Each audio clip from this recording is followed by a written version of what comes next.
Good PM guys! Happy Monday night! Ayun. Medyo nagluluto tayo ng pang-dinner natin guys. Ayun. Ilang araw akong hindi nakapag-video, nakapag-vlog guys. Kaya pasensya na kayo. Sobrang busy lang ng mga araw nitong mga nakaraan. So ngayon, nagluluto ako ng pang-dinner. Kagagaling ko lang sa work sa barangay. After nung nagpunta ako ng barangay, galing sa work, namalengke ako. So ang gusto ng anak kong babae, magluto ako ng sopas, tapos daing na bangus. Yun ang gusto niya iluto namin ngayon. So ngayon, nagluluto ako ng sopas, tapos pandaing. Daing na bangus, ako na yung nag-marinate. Ako na lang yung nag-marinate, guys. So ayan, samahan niyo ako guys ha. Tapusin natin yung pagluluto ko ng pang-dinner para sa pamilya.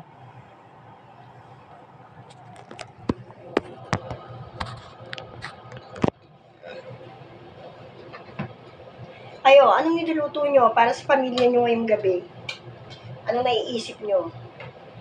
Kanina sana magmumunggo ko. Kaso alanganin na kasi alam niyo naman yung munggo, medyo mahirap yun Medyo mahirap siyang palambutin at tutuin. Ngayon, anong oras na? Sabi naman ng anak kong lalaki, bakit daw ako magmumunggo? Hindi naman daw Friday ngayon. Sabi ko kahit na, basta gusto mo kumain ng munggo kahit hindi Friday. So ayun, pero bumili na rin ako ng pansahog sa munggo. Para kung sakaling bukas, maisipan ulit magmunggo, di munggo iluluto.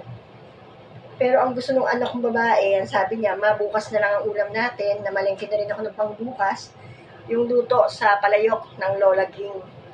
Yun ang gusto niya, yung parang pinangat siya sa palayok lang niluluto. Pinangat siya na karne, na pina-strip, tapos nilagyan ng kamatis, sibuyas, maraming bawang, tapos nilagyan ng butter. Ayun. Yun ang nilulutuin namin bukas kasi yun ang gustong request ng anak ko. So ngayon, sopas lang muna ito ang gusto niya. Meron pang daing dito, daing na bangus, tapos meron siyang pang-ihaw na bangus. Nilagyan niya ng kamatis at sibuyas. Yun daw ang gusto niya iluto ngayon. At kainin. Pero guys, alam niyo ba, marami pa kaming ulam kanina ng tanghali. Kaya ngayon, konti lang yung niluto ko talagang pang sopas, yung pang dinner lang. Kasi kanina, ang dami pa natirang ulam. Sayang naman kung di kakainin. Kaya nangyayari tuloy, kung minsan, ako na lang ako kumakain ng mga pang-ulam na galing sa tanghalian. Yung natira. Ako na lang kumakain kasi sayang naman, di ba? Alam niyo naman tayo mga nanay, hanggang makakatipid, magtitipid talaga tayo. Pero para sa mga anak, kung ayaw na nila nun, wala tayong magagawa. Siyempre, pag luluto natin sila, kung ano yung gusto nila. Kaya ngayon, eto, sopas. Nakapagsaing na rin ako. Para mamaya, iniprito ko na lang yung bangus. Ako lang mag-isa, wala sila. Yung anak ko, nasa kabilang bahay namin. Yung bahay namin talaga, nandun siya sa kabilang bahay. Kasi nandun yung mga alaga niyang aso. So, ngayon ito. Yung asawa ko nasa trabaho pa. Hindi pa nadating, guys. Samahan niyo pa rin ako, ha? Magluto tayo ng sopas. Ayan. Alam niyo ba guys, itong uniform ko, ito yung ginamit namin na uniform sa Boracay, na seminar namin. Ganda, no? Ang ganda ng kulay, kaya lang medyo mainit ang tela.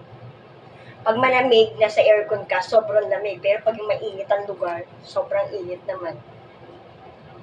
Ano ba tawag sa tela na to? Hindi ko alam kung tawag eh. Parang madulas siya, madulas, ayan. Pero stretchable, no? Pero madulas. Small size lang to. Ayan. Pero nagagandahan talaga ako. Ang ganda na combination ng kulay, di ba? At saka ng design. Oh. Ito yung uniform namin na napunta kami sa Boracay ng seminar. Ganda siya. Sinuot ko kanina. Ayan, hintayin lang natin ito kumulo. Sinahugan ko to ng hindi ko na napakita sa inyo. Sinahugan ko ng manok.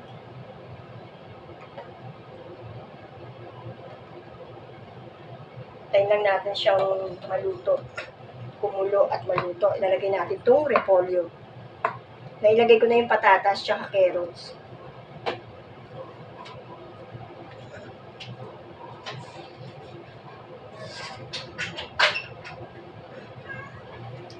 6 p.m. na, pero parang maliwanag pa sa labas.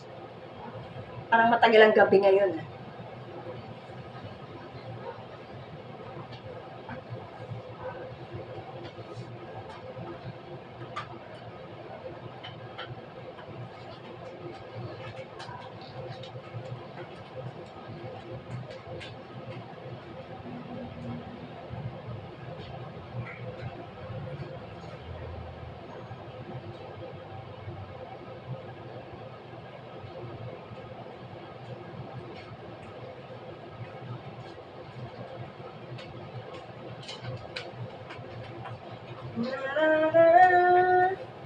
Mainipin ako, ang tagal kumulo. Ilang araw kong hindi nakapag-vlog, sobrang busy. Kasi may renti kami ng 3 days. Sunod na 3 days sa resort. Friday, Saturday, tapos Sunday. Kaya sobrang busy kami nun, guys. Sobrang busy ko kahapon, yung mga nakaraang araw. Kaya ilang araw din akong hindi nakapag-vlog talaga. So, ngayon lang ako may time, kaninang umaga wala din. So, hindi ako nakapag-vlog din kaninang umaga. So, ngayon lang ako ulit nakapag-vlog para i-share sa inyo kung ano yung lulutuin ko ngayon. Alam nyo, masarap yung sopas, sa totoo lang. Yung sopas, paborito rin dito yung sa bahay namin. Ng mga anak ko, sopas, paborito. Kasi masarap daw humigop ng sopas, diba? Masarap yung sopas talaga. Tapos, ano siya, gusto nila yung maraming gulay. Kasi ang sopas dito sa amin, iba sa sopas ng ibang lugar. Katulad noon, kami sa Dasma, kasi taga Dasmariñas, Cavite ako talaga. Ang sopas namin doon, guys, alam nyo ba, walang patatas, walang carrots. Parang ano lang, parang sahog lang pechay or ano ba yun, yung repolyo na hiniwa-hiwang maliliit. Pero dito, iba ang tawag sa amin na sopas. Kalandrakas. Kalandrakas na ang tawag sa sopas dito sa amin. Na meron siyang carrots, patatas, kalabasa, yan ang mga sautas nilalagyan ng, kung hindi pechay, repolyo. Ang tawag na doon sa amin dito, sa Cavite City, is kalandrakas. Tapos ang karaniwang terno niyan, pork chop. Pork chop, manok, mga pritong manok. Pork chop, ayan, breaded pork chop, breaded chicken. Pero, meron akong chicken dyan, pero yung anak kong babae, ang gusto niya is daing na bangus. Mag-isda naman daw kami kasi ilang araw na puro baboy, manok, di ba?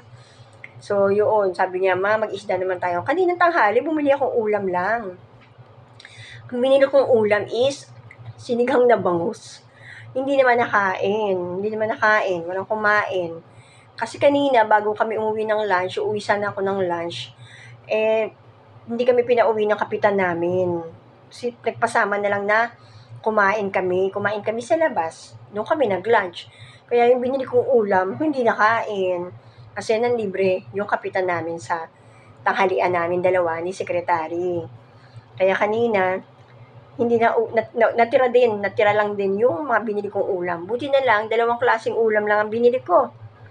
Diba? Isang apritada, saka isang sinigang na bangus. Hindi ko nakain pareho. Tapos may ulam pa rin kami, diba? Nagluto rin yung anak ko kaninang tanghalian. Nagprito rin siya ng tilapia. Sabi ko, iprito niya, diba? So, ayun. Antay natin, baka kumukulo na itong sopas.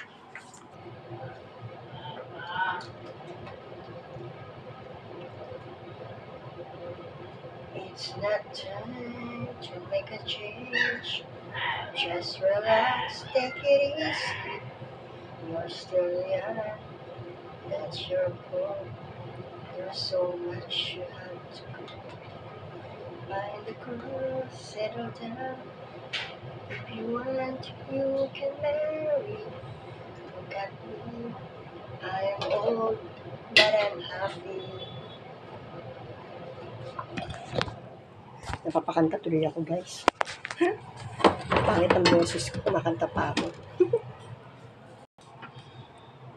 Ayan, ang ating sopas. Naantay ko na lang kumulo. Pag kulo niyan, luto na ang huli na natin. Pero mamaya na ako magpiprito ng isda kasi para mainit pa. Bagong luto pag dumating yung anak ko.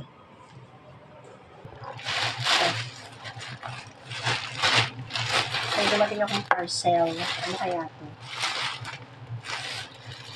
Tignan natin. Ano kaya to?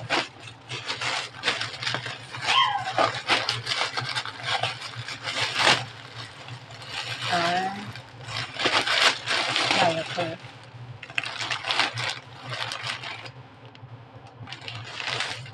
Diaper ni Mami.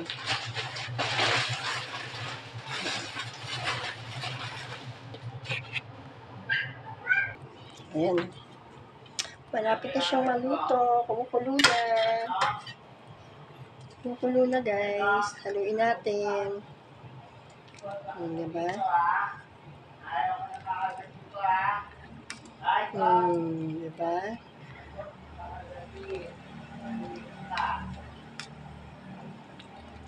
Ayan. Paluto na yan, guys.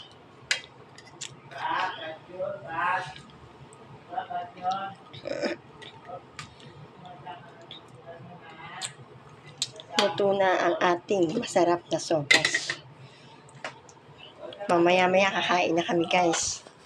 Maghahain na ako. So, ngayon, yan na lang muna ang video natin, guys. Bukas na lang ulit ako mag-video para naman may ma-share ulit ako sa inyo. Busy lang ngayon talagang mga araw. Pasensya na kayo, guys. Please subscribe. Thank you for watching.